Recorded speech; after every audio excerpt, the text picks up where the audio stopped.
మనందరితో దేవుడు చెప్తున్నాడు, నేను మీతో స్థిరమైన నిబంధన చేసి ఉన్నాను కనుక నా నిబంధన మీకు తోడుగా ఉంటుందని చెప్పాడు. హల్లెలూయా.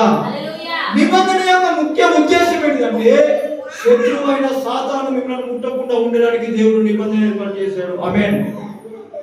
సాతాను గాడు భయంకరమైన వాడు.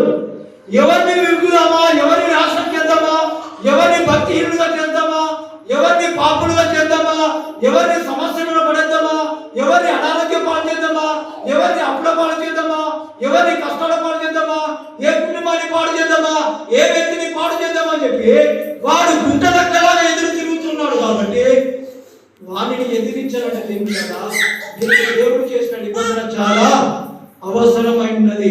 నిబంధన నీకు ఎలా ఉంటదంటే ఒక ప్రాకారం వలె ఉంటది. నిబంధన నీకు ఎలా ఉంటదంటే ఒక అగ్ని కంచెలాగా ఉంటది. దేవుడా, ఎవరి జీవితంలో అయితే దేవుని యొక్క నిబంధన అనే కంచె ఉంటుందో వారిని సాతాను వాడు ఎట్టి పరిస్థితుల్లో ముట్టలేడని దేవుని వాక్యం సెలవిస్తుంది. హల్లెలూయా.